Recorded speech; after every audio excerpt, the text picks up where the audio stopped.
The new directives issued by the Ministry of Human Resources and Emiratisation provides for measures that a company can do in order to stabilize its workforce. We can basically categorize it into two major groups. The first group are the actions or measures that will not require the consent of the employees, while the second group are the actions or measures that would require the consent of the employees. So we go to the first group, which will not require the consent of the employees. These are work from home arrangements and utilization of annual leave. The annual leave is a paid leave, and this is provided for by the labor code even prior to the issuance of this new directive. Now, for the actions that would require the consent of the employees, the company can propose to the employees to go on an unpaid leave, meaning the employees will not be required to go to work and they will not be paid for that particular period of time. The other measure is the temporary reduction of salary, and then the third measure is the permanent reduction in salary. So these three measures, unpaid leave, temporary reduction, and permanent reduction of salary, would require the consent of the employees in order for it to be valid and for order to it to be legally executed by the company.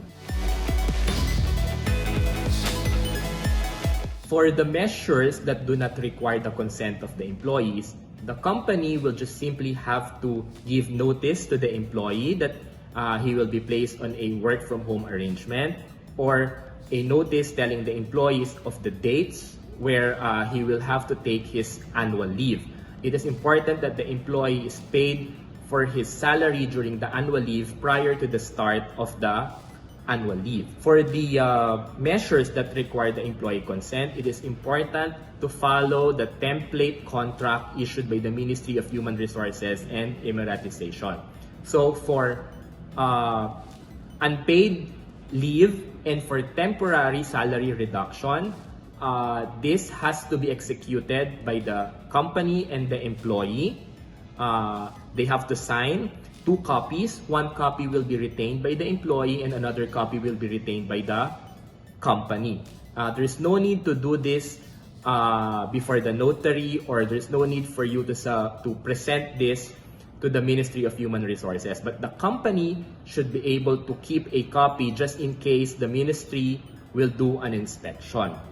For the permanent reduction in salary, the employer and the employee must do this under the process of amendment of employment contract with the Ministry of Human Resources and Emiratisation. So they cannot just do it privately. They have to go to the ministry in order to effect a permanent reduction in the salary. For the temporary reduction of salary, the duration will depend on the agreement of the employer and the employee. So any period of time, they can agree for initial 1 month, and they can even extend it for another month, and so on. The only condition imposed by the ministry is that the agreement for the temporary reduction of salary will automatically become ineffective upon the revocation of the directive issued by the ministry. So they cannot go beyond the effectivity of the ministerial decision. The rights of the employees are fully protected as the provisions of the labor code are not suspended, especially those with regard to employment benefits, protection, and other rights that are provided for them by law. In the amendment or in the changes to be implemented, the consent of the employees are required, especially if their salary will be affected. In terms of protection of the employers, again, the government is making all its effort to balance the rights of the employees and the employers, especially at this particular time. The provisions on employee discipline still applies under the labor code. It is not being suspended by the new directives. So management still has the authority to discipline their employees. If the employees are not performing well, they can be sanctioned. So both employers and employees are protected at this period of time.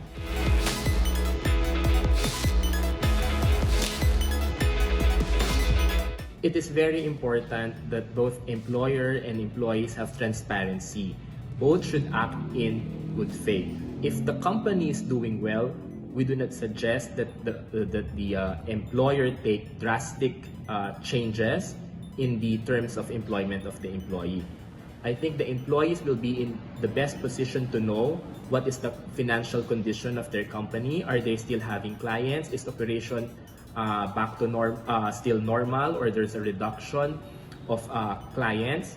Based on this, they can talk with their employers, and the employers can also be transparent with the employees if the rents are being reduced, if there are other suppliers who are giving them reduction in prices, so they can show to the employees the true financial situation of the company, and both can mutually agree on what is best, not just for the company or not just for the employee, but for both, with the aim of going through this trying times stronger, and hopefully the company will be doing its regular course of business, and everything will be normalized, and they can again talk if the company is doing well, if they can be given additional benefits since the company has already recovered. But before that, at this time, they should all work in good faith and be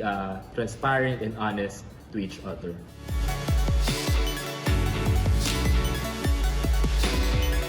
Under the directives issued by the ministry, they have the authority to inspect records. Therefore, if the employers do not secure the consent of the employees in implementing the unpaid leave, or the temporary reduction in salary, or the permanent reduction in salary, then the employers can be penalized by the ministry. So the protection here is there is a mechanism where the ministry is ensuring that the companies are complying with the requirements of the law. There's really no exact rule or formula computation how we can do a fair salary cut. But based on the companies that we are representing and with what we have experienced with a lot of our clients, typically the company should first go to a less drastic measure in order to continue the operations of the company. But if they have tried that and still it's not enough, typically it's the higher management that would first be affected by the salary reduction. It could range to even 100% with just allowance being paid to higher management. The lower level or the rank and file employees, they should be given the least deduction if as much as possible. We have seen that the cuts range from 20 to 30% for salaries below 5,000 dirhams, and those getting salaries above 5,000 dirhams, they are getting about 50% reduction. Again, this is not an exact formula, but these are the usual arrangements that we are seeing from our clients and the employees who are also consulting with us.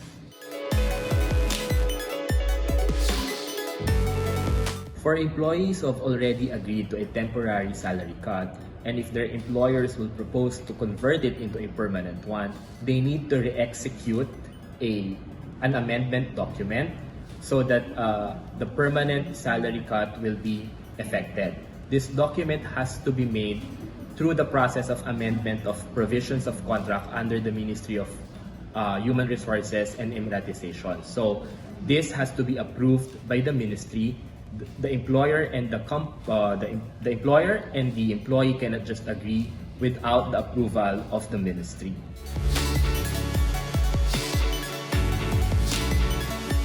If an employee is terminated at this time, the standard provisions of the Labor Code on termination would still apply. Therefore, the employee is given the full end of service benefits, and depending on the terms of his contract, the notice period, or the type of his contract, he may be also entitled to up to a 3-month compensation. The employee is also entitled to encash any unused leave.